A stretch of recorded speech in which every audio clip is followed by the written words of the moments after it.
Half of everything you own, David, will be mine by the end of this divorce. And when I'm through, you'll wish you were never born. I'll take your company, your fortune, and your pride. You'll have nothing left, David, not even your name. You're finished, David. By the time I'm done, even your shadow won't be worth anything. By Christmas, David, your empire will be mine, and you'll be nothing but a memory. You're nothing without me, David. And soon, I'll own everything you ever dreamed of. Subscribe, like, comment, and watch till the ending to share this story to friends and family. You're finished, David. Every property, every dollar, you're nothing now. And Eric and I will enjoy it all while you rot in misery. Laura's words sliced through the crisp autumn air like a blade. She stood tall, draped in an expensive silk blouse the color of blood, her arm hooked possessively through Eric's. In her other hand, the freshly signed transfer papers gleamed under the courthouse lights. She waved them at David like a trophy, her lips curving into a smile that dared him to break. David Miller didn't flinch. He stood on the courthouse steps, his once broad shoulders now hunched slightly from weeks of stress. His jaw tightened, but his eyes remained calm. Too calm, Laura thought, with a flicker of unease she quickly buried beneath arrogance. He looked like a man who had been stripped of everything. His house, his business empire, and the woman he once trusted more than life itself. Eric, taller and smug, leaned down to kiss Laura right there in front of David. It was a cruel performance and they both knew it. Passers-by glanced in pity at the man left standing alone while his wife and her lover flaunted their victory. Laura whispered loudly enough for David to hear, "See, darling? You should have never put everything in my name. You thought it meant trust. To me it meant power." The words dug deep, but David only stared at her for a long moment before speaking in a voice steady enough to unsettle her. "Enjoy it while it lasts, Laura. Castles built on betrayal don't stand long." Her laugh rang sharp against the stone walls of the courthouse. "Oh, David, you still believe in fairy tales? You're done. Finished? Go back to your cheap apartment because the world you built? It's mine now." She tugged Eric away, her heels clicking against the pavement like the rhythm of a victory march. But behind David's calm exterior, a storm brewed. As he descended the courthouse steps, memories clawed at him. Laura's laughter years ago when she encouraged him to expand his logistics company. The nights she convinced him to add her name to deeds and shares, whispering, "It's for our future, David. I need to feel secure with you." How blind he had been. He remembered the stroke that had left him bedridden 6 months ago, and how she had hired lawyers to declare him unfit to manage his own empire. He recalled her false tears at the hospital bedside, her soft voice promising, "Don't worry, I'll protect what's ours until you're strong again." Protect. The word echoed bitterly. She hadn't protected, she had plundered. Yet as David reached his car, parked in the shadows, his lips curved slightly. A strange calm settled over him, the kind that came only when a man had accepted pain and turned it into fuel. He sat in the driver's seat, pulled out a small leather notebook from the glove compartment, and flipped it open. Inside were names, dates, and transactions, every quiet betrayal Laura and Eric had made. He had documented it all. On the next blank page he wrote carefully, "Step 1, let her believe she's won." David closed the notebook with deliberate calm and started the engine. This wasn't the end. This was the beginning. David's apartment was a far cry from the sprawling estate he once called home. The walls were bare, the furniture sparse, a rented mattress on the floor where once he had a master suite overlooking the city skyline. The air smelled faintly of paint and dust, like a place no one truly lived in. He sat at a small table by the window, sipping black coffee that had long gone cold. Outside, the city pulsed with life, unaware that one of its former titans had been reduced to this quiet shadow. His hands rested on the leather notebook, fingers tracing its worn cover as though it held the last fragment of his old self. Mark entered without knocking. He was David's oldest friend, broad-shouldered with rough edges carved by years of loyalty. He carried a brown paper bag, setting it on the table with a heavy sigh. "You look like hell, brother. When was the last time you ate something that wasn't instant noodles?" David's lips twitched faintly. "Survival doesn't need seasoning, Mark." Mark pulled out sandwiches and set one in front of him.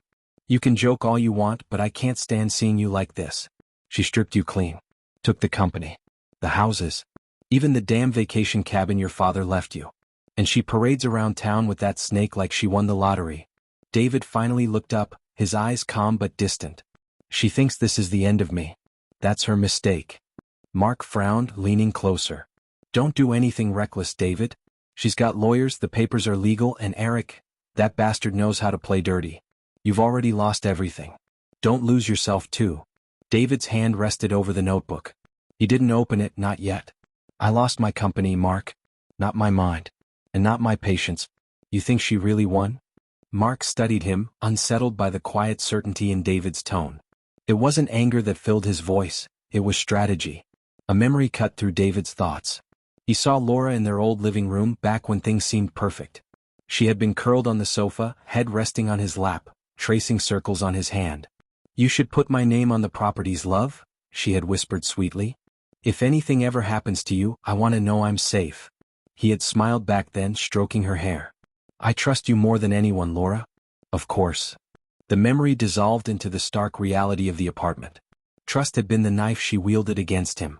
David turned back to Mark, his expression sharpening. I'm not fighting her in court. That's her battlefield. I'll fight her where she never sees me coming. In silence. In shadows.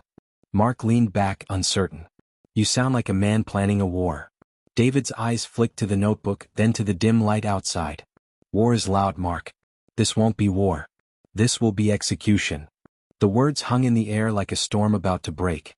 Crystal chandeliers sparkled above the dining hall as Laura raised her glass of champagne. Dozens of guests filled the mansion, music swelling through the air while laughter and clinking glasses echoed like a victory chorus.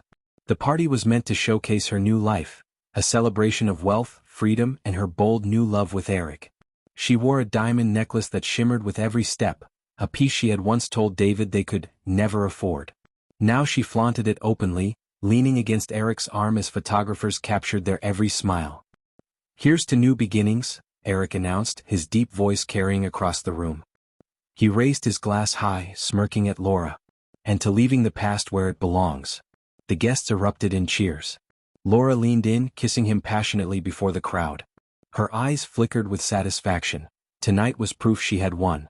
But not everyone in the room was fooled. Whispers threaded through the guests. Didn't she just divorce her husband? One woman murmured. And already flaunting this Eric? Another man chuckled. She took him for everything. Ruthless woman. I almost admire it. Laura caught fragments of the whispers, but she ignored them. Envy, that's all it was. She had money, love, and power. Let them talk. What she didn't notice was the man standing outside, across the street in the shadows. David leaned against his car, watching through the windows as Laura basked in the spotlight. His expression gave nothing away, but his hand rested on his leather notebook, thumb brushing over the page where he had written, Step 2, watch her burn her own bridges. Inside, Eric was already showing cracks Laura didn't see. He whispered to a colleague by the bar, his tone low and sharp. Double down on the casino shares. Don't worry about the risk. Laura's money can cover it. The colleague hesitated. But the market's unstable. If it crashes... Eric cut him off, ice cold. Then we move fast and she takes the hit. Just do as I say. Laura, oblivious, toasted again with the crowd. Her laughter rang, but David could see it. The foundation was already shifting. Greed and arrogance had made her blind, and Eric was sharpening the knife. David whispered to himself, almost inaudible, Dance while you can, Laura.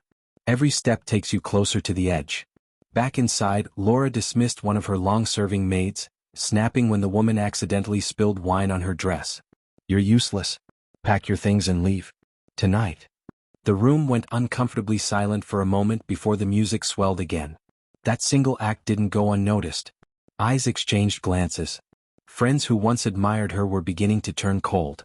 Laura smiled anyway, convinced her throne was unshakable. She wrapped her arms around Eric and kissed him again for the cameras. From outside, David closed the notebook.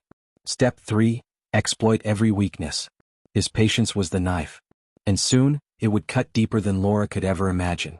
The rain tapped gently against the apartment window, a sound that carried David back to the night everything shifted.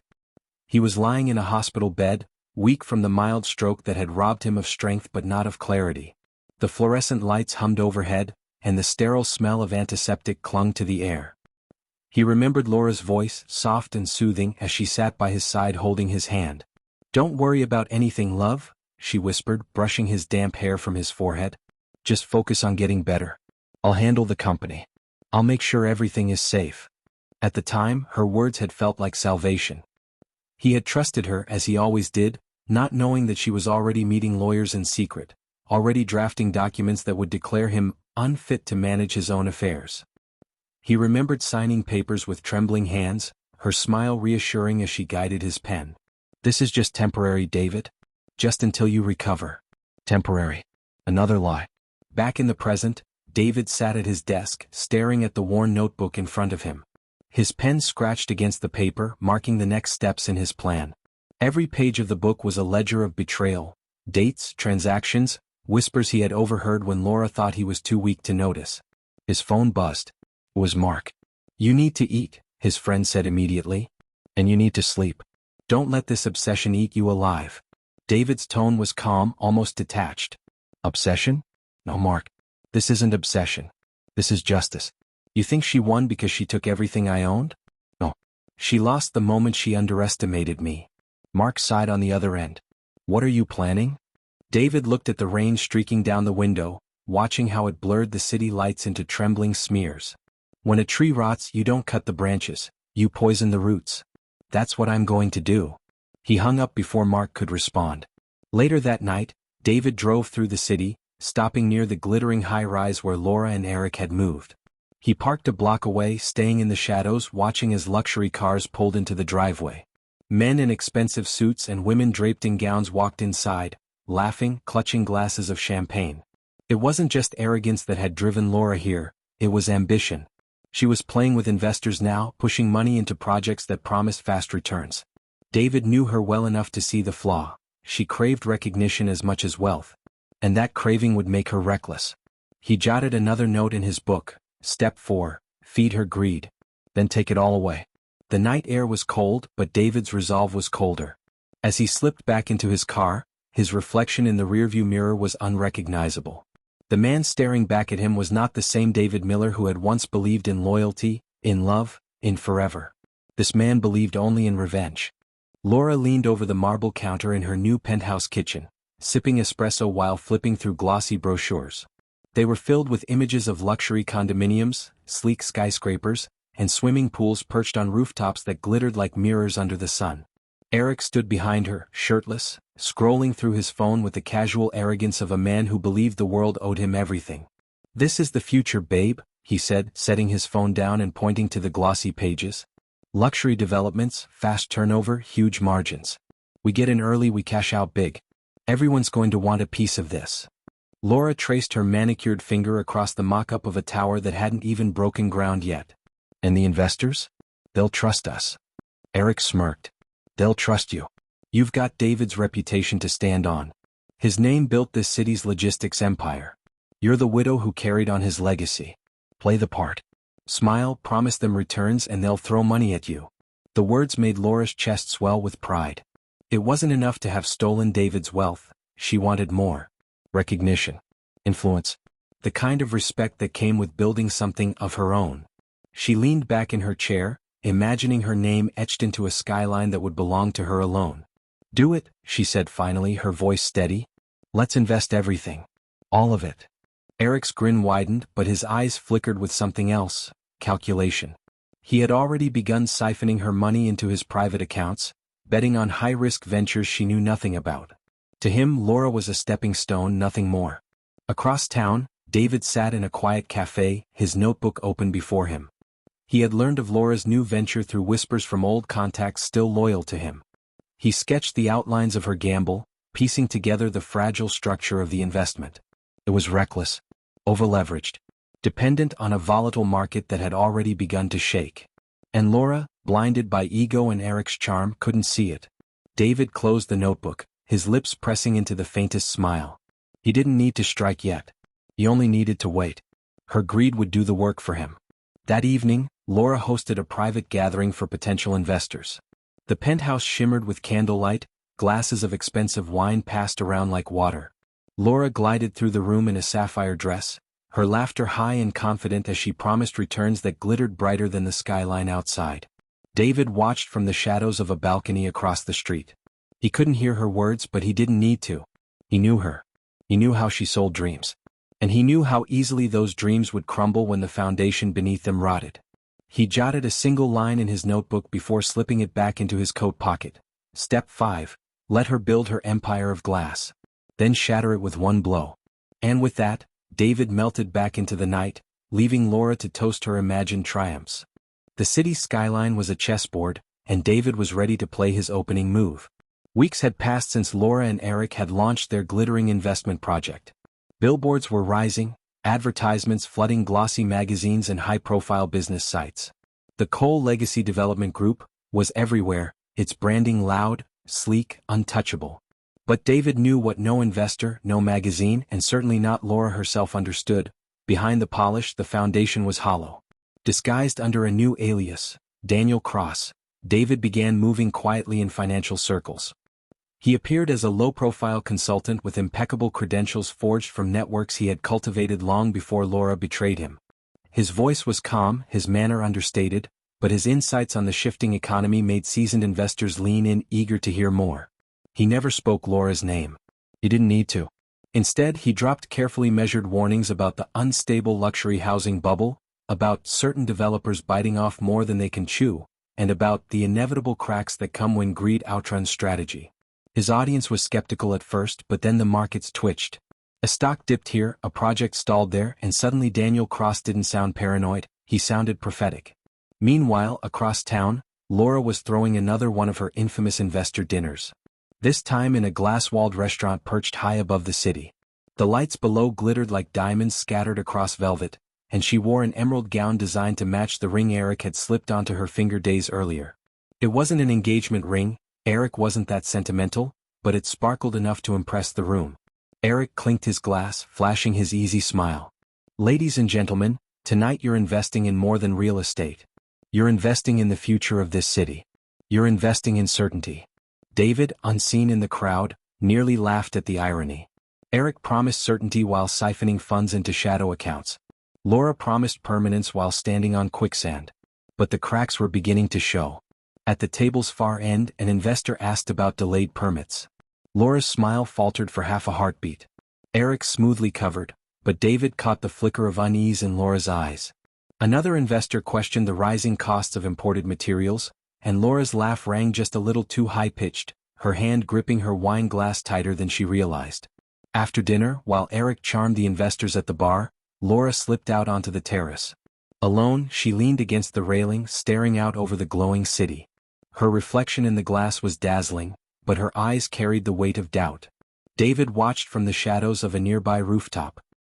He saw the way her chest rose and fell with forced composure, the way she pressed her fingers against her temple as though fighting off a headache. She didn't know it yet, but the empire she was building was already cracking.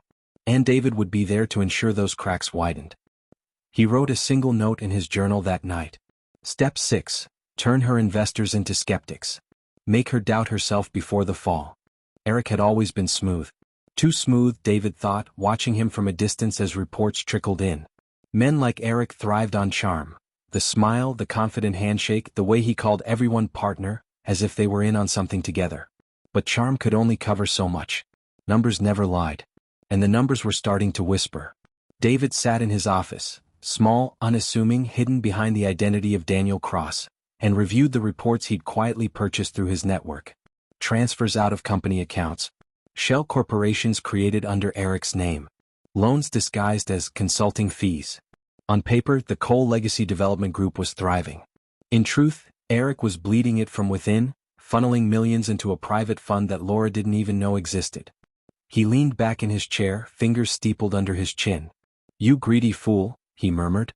"You're going to bury her faster than I ever could." Meanwhile, Laura was beginning to notice. It was late, past midnight, when she stormed into the penthouse study, a stack of papers in her hand. Eric lounged in an armchair, a drink in one hand, scrolling his phone with the other. "Eric," she snapped, dropping the papers onto the desk. "What the hell is this?" He glanced lazily at the documents, his smile not fading. "Projected costs. It's all there in black and white." "These are withdrawals," Laura hissed. "Massive ones. Where's this money going? Because it's not going into construction, it's not going into marketing, and it's sure as hell not going into the project." Eric took a slow sip of whiskey before setting his glass down. "Laura, relax. Your wound's so tight you're going to snap. This is business. Money moves. Accounts shift. That's how it works." "I've run businesses before," she said, her voice rising. "I know what shifting looks like. This is siphoning. You're draining us. Eric's eyes hardened for just a moment, the mask slipping. Then he leaned back, his tone softer but edged with condescension. You brought me into this, remember? You wanted a partner. You wanted me by your side. Don't suddenly act like you're the only brain in this operation. Laura's chest rose and fell quickly, anger burning in her throat. She wanted to scream but she didn't. Instead, she gathered the papers and walked out, slamming the door behind her. David, watching from afar through his contacts, smiled coldly when he got the report of their fight. The timing was perfect. He had already begun planting seeds of doubt among the investors. Now Laura herself was doubting her partner. The empire she had stolen was becoming a house divided, and David didn't need to lift a finger to tear it down. It was eating itself alive. Still, he wasn't finished. He wrote his next note. Step 7. Expose Eric's betrayal. Let her see that the man she trusted will gut her from within. She'll be too blind with rage to see me coming. And with that, the trap tightened another notch. Laura had learned long ago that money never disappeared without leaving a shadow. And if Eric thought he could drain her empire without her noticing, he had underestimated her. At dawn, long before Eric stirred from his late-night indulgences, Laura sat at her desk with her laptop open, the glow casting sharp lines across her face. She pulled up company statements, tracing the labyrinth of transfers. The more she clicked, the colder her stomach became. Shell accounts. Foreign transfers. Funds routed through companies with meaningless names. Derrick Enterprises, Marlowe Consulting. Entities she had never authorized. Eric's fingerprints were everywhere. She closed the laptop with a sharp snap, her pulse racing. If she confronted him again, he would only charm or bully his way out of it. No, she needed proof. Proof so undeniable that even Eric's slick tongue couldn't wriggle free. So she called someone she swore she'd never call again. Martin Hayes, an old financial advisor who had once worked under David. Martin had always been loyal to David, almost to a fault, but he was also one of the sharpest financial sleuths in the business. If anyone could unravel Eric's schemes, it was him. Laura? Martin's voice was wary when he answered her call. What a surprise. I need your help, she said, swallowing her pride. And I need discretion. Martin was silent for a moment, then sighed. You do realize the last time we spoke you accused me of hiding assets for David? I don't have time to dwell on the past, Laura snapped. This is about my company. About my future. Someone is bleeding us dry and I need the truth. Martin chuckled bitterly. Your company? Laura, you may have rewritten the story for yourself, but some of us remember who built it. Her lips tightened, but she forced a calmer tone. Martin, please. Another pause. Then Martin said, send me the files. I'll see what I can find. Across town, David was orchestrating his own symphony of doubt. As Daniel Cross, he attended a quiet investor brunch. Over croissants and coffee, he leaned in with carefully calculated concern. I'd hate to see anyone lose their shirts on this project, he murmured to a wealthy couple. You've heard about the delays, right? And the unusual withdrawals? Projects like this, if the foundation's rotten, the whole tower collapses. He never mentioned Laura by name. He didn't have to. The whispers spread faster than wildfire. Within hours, 2 potential investors pulled out of a pending deal. By evening, Laura was pacing the penthouse again, her phone buzzing with concerned messages. Investors were nervous. Rumors were swirling. She glanced at Eric, lounging on the sofa as though the world were firmly in his pocket. She stared at him, fury and suspicion burning through her veins. Something inside her whispered the truth she didn't want to admit. David hadn't needed to destroy her. She'd already handed her life to a man who was doing it for him. The report arrived 3 days later. Laura sat alone in the penthouse study, her manicured nails drumming against the mahogany desk as she opened the encrypted file Martin had sent. The moment the spreadsheets and transaction histories appeared, her chest tightened. It was worse than she imagined. Eric hadn't just skimmed money, he had gutted her empire like a butcher stripping a carcass. Over 60 million had been siphoned in the last 6 months, funneled into offshore accounts under aliases Martin had traced back to Eric. He'd bought property in the Caymans, invested in luxury yachts, even secured a villa in Tuscany. All with her money. All while smiling across the dinner table, assuring her everything was fine. Martin's voice crackled through the phone as she scrolled through the damning evidence. He's not planning to stay, Laura, Martin said flatly. This isn't just theft. This is an exit strategy. He's building a life without you, with your fortune footing the bill. Laura's throat tightened. You're sure? I've seen it before. The accounts, the timing, the hidden property purchases. It's classic. He'll run the project into the ground, let you take the blame with the investors, and then disappear with what's left. She slammed the laptop shut, her hand trembling as she clutched the phone. If this gets out. It will get out, Martin interrupted. Rumors are already moving. Investors are pulling back. You need to act fast, Laura, or everything's gone. When she hung up, she sat frozen in silence. Outside, the city sparkled as if mocking her. For the first time in years, her confidence cracked. Meanwhile, David stood at his window across the city, sipping black coffee as he read the same report Martin had secretly forwarded him. Of course Martin had shared it. Loyalty to David ran deeper than anything Laura could bribe or threaten. David allowed himself a humorless smile. Perfect. The cracks are visible now. His pen scratched against his journal. Step 9. Make the world see what she refuses to admit. Expose Eric for what he is. Let her feel the betrayal she once dealt to me. That night, Laura confronted Eric. He was pouring himself a drink in the kitchen when she slammed the report onto the marble island. Explain this, she demanded, her voice sharp with fury. Eric glanced at the folder, then laughed. Actually laughed. Who fed you this? One of David's old cronies. Her eyes widened. You knew I called Martin? Laura, please, Eric smirked, taking a sip of whiskey. Do you think I don't have ears everywhere? You're predictable. You panic, you snoop, you run crying to the past. You've been stealing from me, she hissed. Correction, Eric said smoothly. I've been surviving. You thought you could run everything on your own ego. I made sure we had a safety net. Her hand shook with rage. A safety net for you, not for us. Eric's smile didn't fade. Maybe. Or maybe I'm just smarter than you. Laura's chest heaved, her entire body trembling.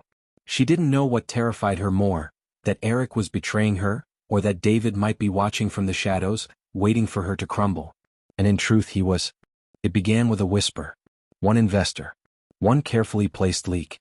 One perfectly timed email with attachments too damning to ignore. David had learned long ago that destruction didn't always come with explosions. It came with precision cuts, small enough to be dismissed at first but deep enough to bleed someone dry. The evidence of Eric's siphoning, condensed into a clean, anonymous dossier, landed in the inbox of Charles Donnelly, one of Laura's largest and most influential backers. By noon, Charles had called 2 others.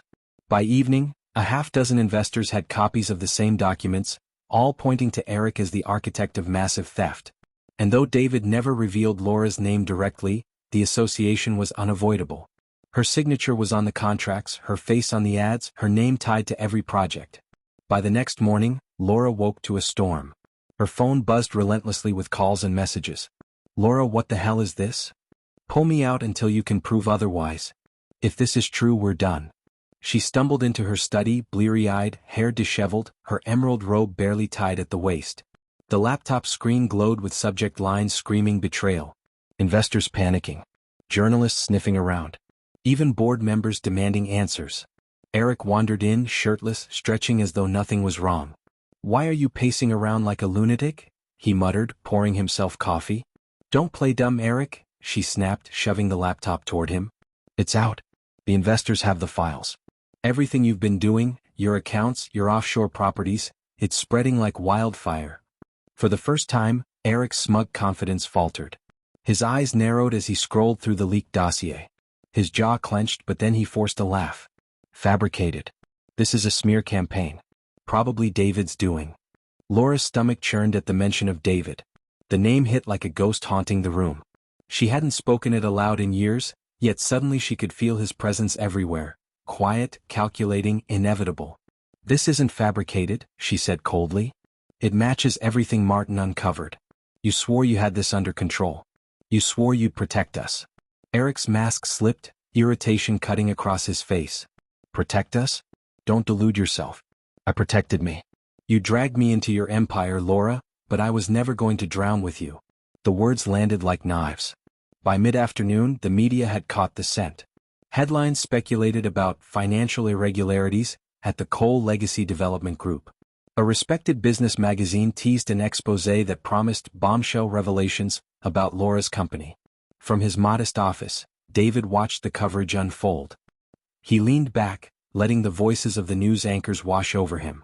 Every phrase was a note in the symphony he had composed, allegations of fraud, mismanagement, betrayal within the ranks. He didn't smile. Not yet. This was only the overture. In his journal he wrote carefully. Step 10. Her empire bleeds in the public eye. Next, make her personal life collapse. When she loses both, the fall will be complete. And in the penthouse across town, Laura stood at the window, her reflection fractured against the glass, watching the city she thought she ruled slip from her grasp. For the first time she whispered into the empty room, "David, what have you done?" The penthouse no longer felt like home. It felt like a cage with glass walls, the city staring back in judgment. Laura sat at the dining table, untouched breakfast cooling before her. Every ping from her phone was another demand. Statements from lawyers, panicked investors, or worse, journalists threatening to run with the story if she didn't comment. Her empire, once untouchable, was unraveling thread by thread.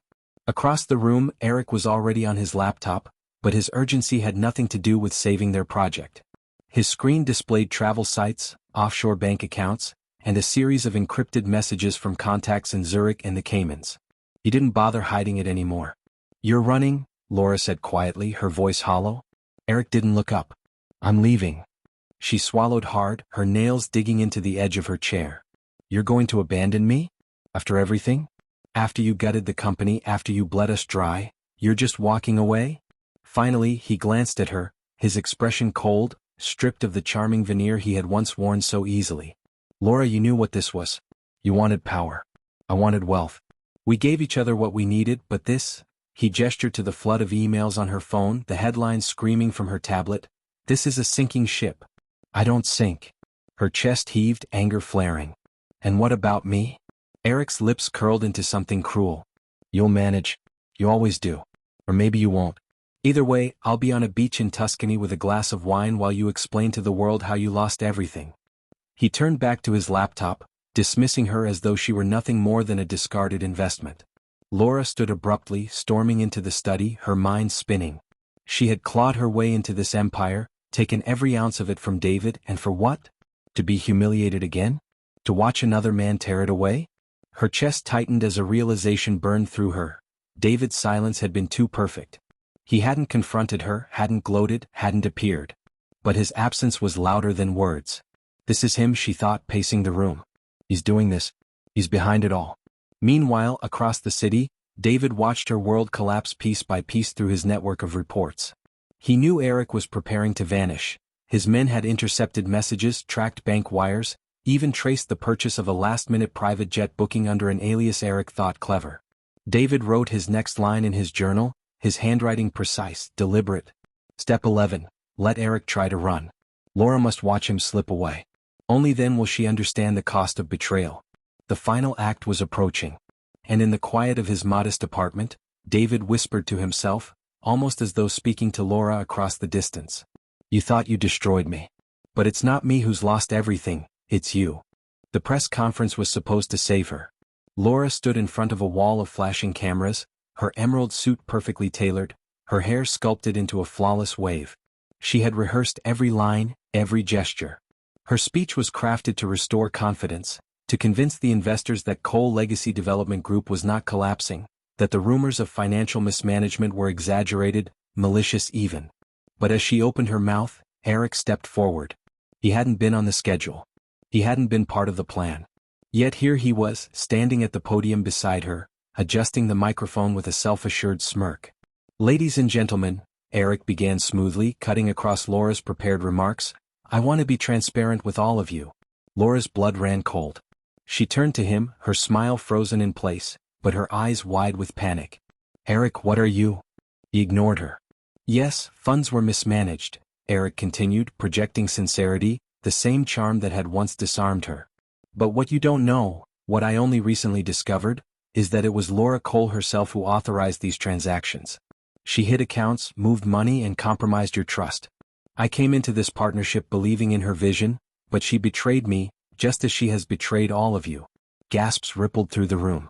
Cameras clicked like gunfire. Laura's chest constricted. "That's a lie," she burst out, stepping forward, her voice trembling with rage. "You stole from me. You drained us, don't you dare put this on me." But the damage was done. The investors, the press, the world, they weren't listening to her defense. They were watching a handsome man with calm confidence painting her as a villain. And then, as if orchestrated by fate itself, Eric pulled the final dagger. He reached into his pocket, held up a folder of documents and said, "These are the accounts, the transfers, the signatures, her signatures. I will cooperate fully with authorities to ensure justice is served." The room exploded. Reporters shouted questions, flashes blinded Laura as her composure finally shattered. She screamed over the noise, pointing at Eric. "He's lying. He's framing me. Don't you see what he's doing?" But Eric didn't flinch. He simply stepped back, giving her the stage to self-destruct. Hours later, Laura stumbled back into the penthouse, her voice hoarse, her reputation shredded. Social media was ablaze, headlines already declaring Laura Cole under investigation. Investors were pulling out en masse. Her empire had crumbled in the span of a single day. And Eric? He was gone.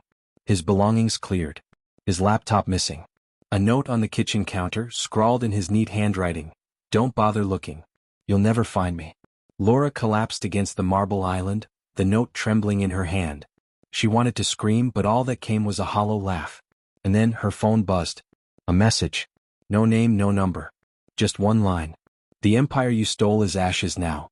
You'll know who wrote this when it's too late." Laura's heart froze. For the first time she realized, David was no longer just a ghost haunting her past. He was here now, orchestrating every note of her downfall. The city skyline glittered in the distance, but for Laura the lights meant nothing. She sat alone in her penthouse, once a crown jewel of her triumphs, now a mausoleum of failures. The marble floors felt colder, the silence heavier. Every phone call was another investor demanding answers, every news notification another headline tearing her name apart. And then 3 knocks. Sure. Deliberate. Echoing across the emptiness. Her breath caught in her throat. She knew that rhythm. She had heard it 1,000 times when David came home late at night, his way of telling her it was him before he even walked through the door. Her hand shook as she opened it. And there he was. David Cole. He looked nothing like the man she remembered. His tailored suit hugged a frame leaner, sharper. His eyes no longer carried warmth but burned with something colder, harder. Justice, vengeance, inevitability. Laura's lips parted, but no words came. For a moment she almost forgot how to breathe. "Miss me?" David asked, his voice low, cutting through her like glass. "You?" Her voice broke. She swallowed, tried again. "You did this? All of it?" David stepped inside without waiting for permission, his presence filling the room. "Not all of it. Eric played his part beautifully. But me?" He leaned closer, his words like poison in her ear. "I wrote the script. Every scene. Every downfall." Laura's knees buckled, but she forced herself upright, pride clinging like a dying flame. "You ruined me, David. After everything we built, after everything I gave you. You gave me betrayal," he snapped, eyes flashing. "You gave me humiliation, standing there in court, smiling while you signed away my life like it meant nothing. You took everything I created and tried to bury me with it. But I don't stay buried, Laura. I rebuild. Stronger. Smarter. Deadlier." Her tears spilled now, unbidden, streaking her flawless makeup. "Please," she whispered, the word foreign on her tongue. "You've made your point. You've destroyed me. Isn't that enough?" David's silence was worse than rage. He watched her crumble, her hands trembling, her mask of power dissolving. "Enough." He finally spoke, his tone chillingly calm. "No. This is justice. Everything you loved, gone. Your money, your empire, your reputation. All that's left is you. And you don't even know who that is without your lies." Laura sank to her knees, clutching at the hem of his jacket like a drowning woman. "David, please. I loved you once. Doesn't that mean anything?" He pulled back, looking down at her with the finality of a judge delivering a sentence. "It means I know exactly how to break you." He turned and walked toward the door, each step echoing louder than the last. Laura reached out, her sobs filling the hollow space, but he didn't stop. At the threshold, David paused, his back to her. "Goodbye, Laura. The next time they write about you, it'll be in past tense." And with that, he left, closing the door on her, their past, and the last remnants of the empire she once believed unshakable. For the first time in her life, Laura Cole was truly, and irreversibly, alone. Subscribe, like, comment, and share for more interesting stories.